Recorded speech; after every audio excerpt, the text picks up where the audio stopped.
you get this thing come from the ghetto and so on, right? And you got to be hungry and you got to come from the main streets. That's the biggest load of baloney I've ever heard. When I was an amateur, this amateur stars that we had in Ireland, who went on to become professionals, who I was were in my professional career, were three brothers called the Crystal Brothers. Two of them are KCs, King's Counsel. The other one's a surgeon. Yet these guys were international boxers and very successful professional boxers. So they didn't come from the streets in the ghetto. You know what I'm saying? So I don't get that. You look at Nigel Benn Jr. Sorry, not Nigel Benn Jr. Sorry, you look at Conor Benn, and you look at Chris Eubank Jr., who both had comfortable, basically privileged upbringing. And you saw them fight recently. I mean, they went for it. They showed more heart, guts and determination. I reckon it's probably one of the greatest fights I've seen in my life live. I sat there and they blew me away. They didn't grow up in the ghetto. They didn't grow up, attacking people to pay for a meal. They had a comfortable upbringing, educated, articulate young men who could do anything in life. But the fighter and the killer instinct, you either have it or you don't, regardless of your background. That's a great take on that, and that almost goes back to that beginning one, like how if you have an upbringing like that, and it's probably a little bit easier for them because of the history that their dads have had, but easier for them is the wrong word. I've heard that, and you're not getting my point. It doesn't matter how they got there and how well they got paid and the big names. I sat and watched the fight. It was an I watched two guys fight. go. I was sitting as close as I was to you. I could feel the shots. I could see it. I could see the expressions. Them two had more heart and determination than probably 75% of the boxing champions out there. They deserved every penny they got, and they are a credit to boxing. Yes, they got a lot of money because their dads are who they are.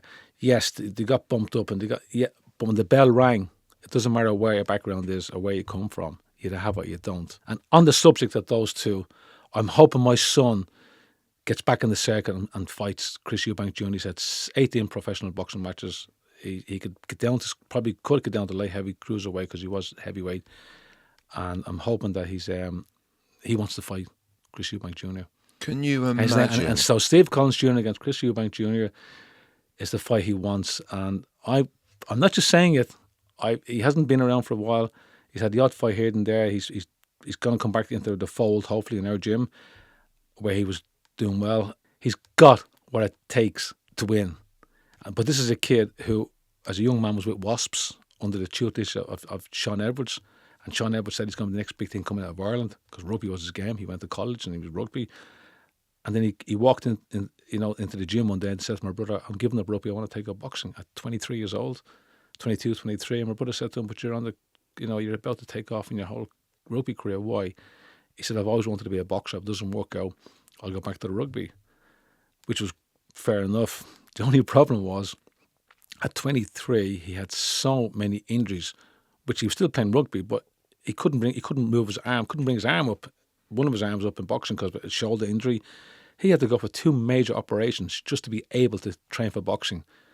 And I thought to myself, if this is what he's like at 23 and he hasn't even gone into the top professional level yet, what's he going to be like at 33? He'd be a cripple. So in a way, I was kind of glad he got out of rugby because to me, the rugby I played when I was younger to the rugby now, it's a different game. They're a different animal. Tough sport when it comes to injury. And it's so dangerous, and it's just an amazing game. But it's tough now. Yeah, it's tough. I want to box like Dad. That's what he's thinking. And imagine this. Steve Collins Jr. Right? You're smiling already.